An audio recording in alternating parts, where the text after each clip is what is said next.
बच्चों, आज हम लोग समुच्चय में प्रश्नावली 1.4 के छठे प्रश्न को हल करेंगे। छठे प्रश्न में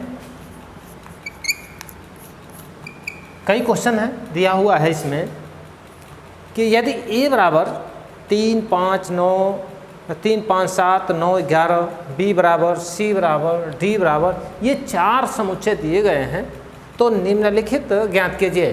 पहला a इंटरसेक्शन b। तो समुच्चयों के इंटरसेक्शन के बारे में पढ़ चुके हैं।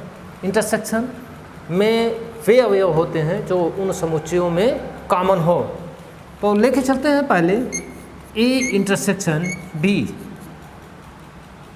पहला क्वेश्चन है a इंटरसेक्शन b। तो a के अवयवों को लिखते हैं समुच्चय में 3, 5, 7, 9, 11 और इंटरसेक्शन b के अवयवों को लिख लें 7, 9, 11, 13।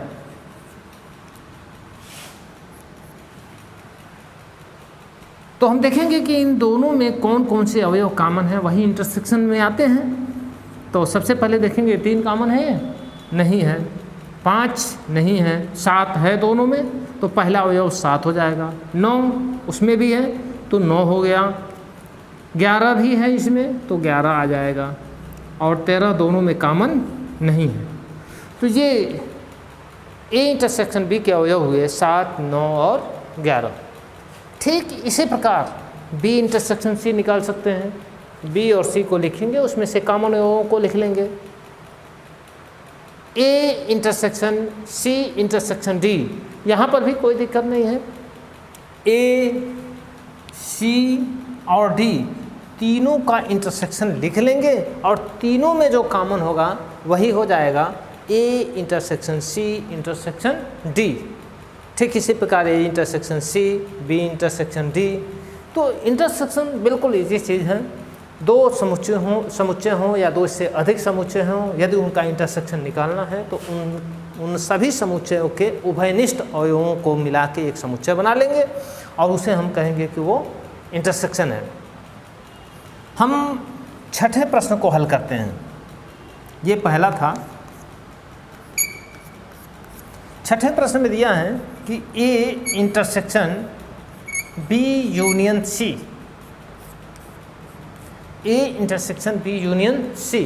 तो पहले इन समुच्चय के अवयवों को लिख लें। समुच्चय a है 3, 5, 7, 9, 11। इंटरसेक्शन b में, समुच्चय b में कौन कौन से अवयव हैं उसको लिख लेते हैं। b में है 7, 9, 11, 13। यूनियन c में कौन कौन से अवयव हैं 11, 13, 15। तीनों अवयवों को लिख लिए हैं, लेकिन यहाँ पे देख रहे हैं कि b यूनियन c पहले निकाल के और तब इसका a के साथ इंटरसेक्शन निकालना है। तो इसके लिए हम यहाँ पे बड़े कोष्ठक को आप प्रयोग करेंगे, क्योंकि पहले इसे हम हल करेंगे और फिर इसका इंटरसेक्शन निकालेंगे। 3, 5, 7, 9, 11 इंटरसेक्शन। इन दोनों समुच्चयों का यूनियन पहले निकालेंगे। यूनियन निकालने के लिए यूनियन में दोनों समुच्चय के अवयवों को मिला के जो समुच्चय बनता है उसे हम यूनियन कहते हैं। तो यहाँ पे हम देखेंगे कि 7 उसमें है, नहीं है तो भी लिखेंगे और दोनों में है तो एक बार लिखेंगे। यहाँ पे हो जाएगा 7, 9 वहाँ नहीं है, 11 है तो एक बार लिखेंगे, दोनों जगह है। 13 भी दोनों जगह है तो एक बार लिखेंगे और इसमें जो है उसको भी नहीं छोड़ेंगे, इसको भी लिखेंगे। तो ये हो गया ये b यूनियन c। अब इन दोनों समुच्चयों का इंटरसेक्शन लेना है। तो इंटरसेक्शन का मतलब कि दोनों में जो कॉमन हो। तो देखते हैं 3 दो उसमें नहीं है, 5 भी नहीं है, 7 है तो पहला अवयव हो जाएगा 7। इसके बाद दूसरा अवयव 9, फिर 11, और इसमें कोई अवयव नहीं है, जो इसमें है वो इसमें कॉमन नहीं है, तो इसका मतलब कि यही इसका आंसर होगा। तो छठा प्रश्न लग जाएगा। अब हम लोग इसमें से 1-2 प्रश्न और हल करते हैं।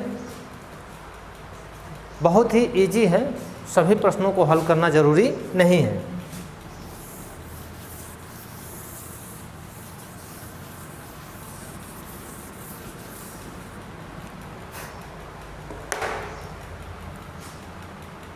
ए इंटरसेक्शन डी बिल्कुल इजी है, लग जाएगा। ये भी तीनों में जैसे अभी लगाए हैं उसी तरह से हैं। हम चलिए 9वां लगाते हैं।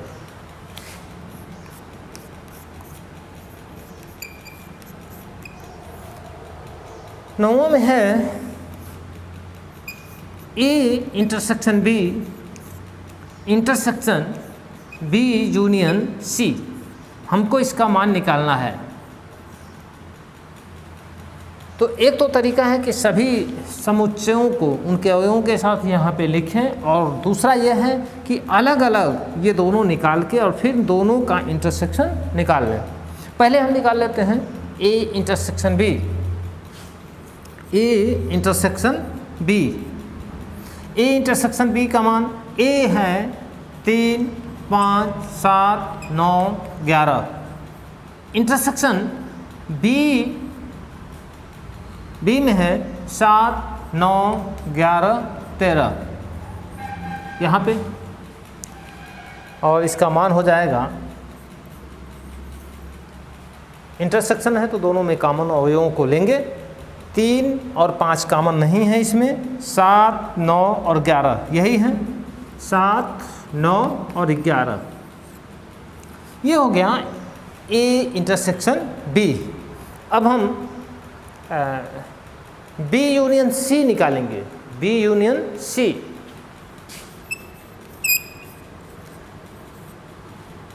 समुच्चय बी को लिखते हैं 7, 9, 11, 13, और यूनियन सी के अवयव को देखेंगे 11, 13 और 15।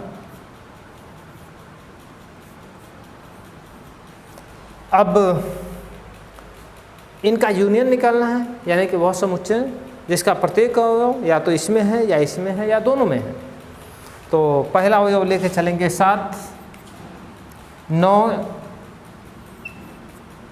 11 दोनों में है तो एक बार, 13 दोनों में है तो एक बार, और यहाँ ख़त्म है लेकिन इसमें एक अवयव है, इसको भी लिखेंगे 15। ये हो गया बी यूनियन सी। अब हमको निकालना है A intersection B union C. इसलिए A intersection B union C. तो ए इंटरसेक्शन बी के अवयवों को लिखते हैं, वहाँ पे है 7, 9, 11, और इंटरसेक्शन बी यूनियन सी के अवयव वहाँ पे हैं 7, 9, 11, 13, 15। और अब इन दोनों समुच्चयों का इंटरसेक्शन निकालेंगे, यानी दोनों में कॉमन तो क्या दिखाई दे रहा है, 7, 9 और 11, 7, 9, 11, और यही इसका आंसर है। ठीक इसी प्रकार 10वें प्रश्न को भी हल कर सकते हैं। आप अलग अलग ए यूनियन डी निकाल लेंगे पहले, फिर बी यूनियन सी निकाल लेंगे और दोनों समुच्चयों का इंटरसेक्शन निकाल लेंगे। इस तरह से यह प्रश्न आसानी से हल हो जाएगा। अब हम लोग 7वें प्रश्न को हल करेंगे। 7वां प्रश्न है कि यदि ए बराबर यक्स सच दैट यक्स एक प्राकृत संख्या है, दूसरा बी है यक्स सच दैट यक्स एक संप्राकृतिक संख्या है, सी एक समुच्चय है यक्स सच दैट यक्स एक विषम प्राकृतिक संख्या है, और डी एक समुच्चय है यक्स सच दैट यक्स एक अभाज्य संख्या है। चारों समुच्चय दिए गए हैं ए, बी, सी और डी। और इनके आधार पर जो क्वेश्चन पूछे गए हैं उनका आंसर हमें देना है। इसमें सबसे पहला है A intersection B. A intersection B में हम देख रहे हैं कि यक्स सच दैट यक्स एक प्राकृत संख्या है,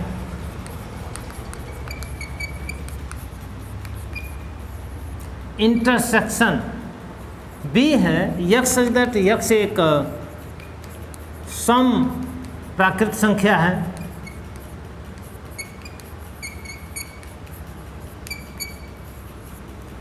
सम प्राकृत संख्या है। तो प्राकृतिक संख्याओं में हम जानते हैं कि 1 से लेकर अनंत तक सभी संख्याएं आ जाती हैं और सम संख्या में केवल 2, 4, 6 यानी सम संख्याएं आती हैं, ये भी अनंत होती हैं। लेकिन ये सभी की सभी सम संख्याएं इस प्राकृतिक संख्याओं में शामिल हैं। इसका मतलब इन दोनों का इंटरसेक्शन यही होगा, यक्स सच दैट यक्स एक सम प्राकृतिक संख्या है। और ये किसके बराबर है? ये क्या है? बी है। ये बराबर हो जाएगा यक्स सच दैट यक्स एक सम प्राकृतिक संख्या है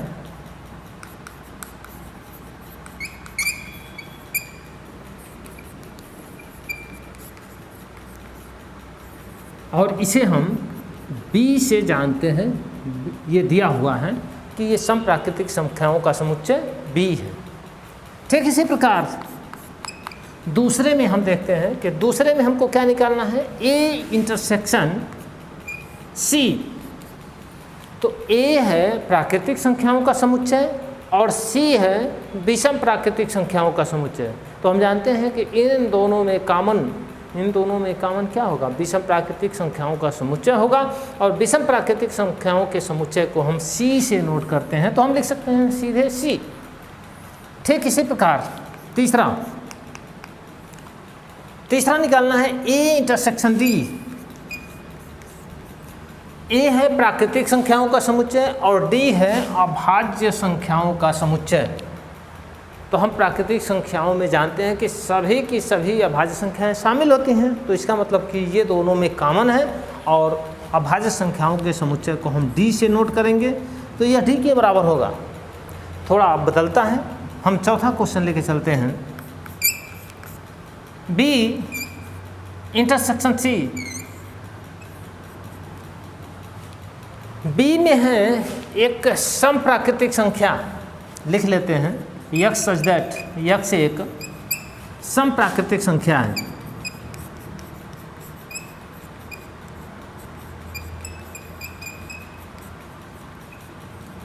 और सी है यक्स सच दैट यक्स एक विषम प्राकृतिक संख्या है, यक्स सच दैट यक्स एक विषम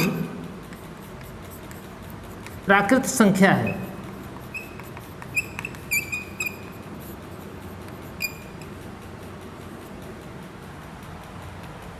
तो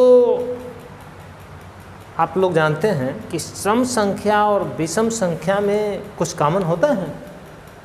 नहीं होगा। सम संख्याएं 2, 4, 6 हैं और उसके अलावा जो बचती हैं वही विषम है।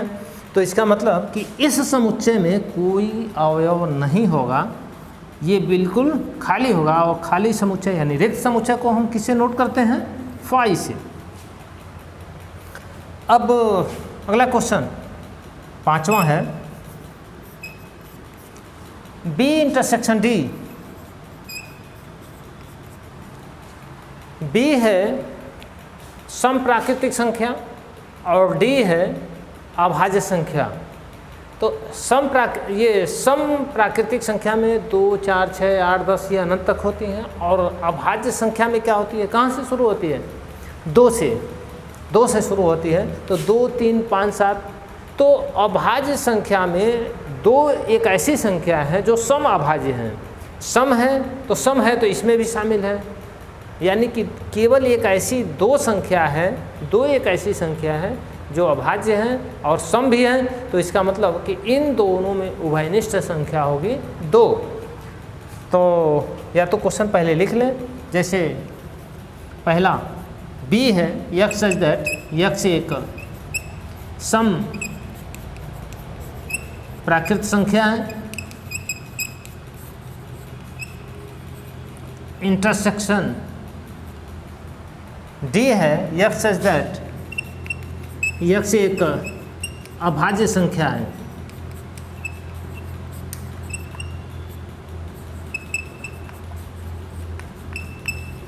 तो इन दोनों में कॉमन सिर्फ 2 होगा, क्योंकि 2 ही एक ऐसी संख्या है जो अभाज्य भी है और सम भी है। अंतिम है C intersection D। C intersection D, C है यक्स सच दैट यक्स एक विषम प्राकृत संख्या है और D है यक्स सच दैट यक्स एक अभाज्य संख्या है। तो विषम संख्या और अभाज्य संख्या में कुछ कॉमन होता है? बिल्कुल होता है। अभाज्य संख्याओं में केवल 2 ही सम होती हैं और बाकी सभी के सभी क्या होती हैं? विषम होती हैं। और विषम संख्या में तो सभी विषम संख्याएं ही होती हैं। तो इन दोनों में कॉमन क्या हो जाएगा कि सम अभाज्य संख्या को यदि छोड़ दिया जाए तो बाकी सभी विषम अभाज्य संख्याएं ही इन दोनों में उभयनिष्ठ होंगी। तो पहले लिख लिया जाए, यक्स सच दैट यक्स एक विषम प्राकृत संख्या है, विषम प्राकृत संख्या है,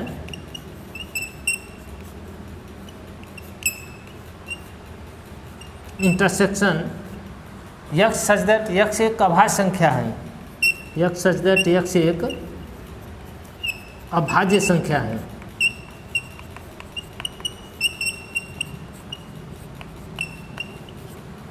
तो इन दोनों का इंटरसेक्शन हो जाएगा यक्स सच दैट यक्स एक विषम अभाज्य संख्या है। अभाज्य संख्या तो कॉमन हो गई सम को छोड़कर, तो यक्स एक विषम अभाज्य संख्या है।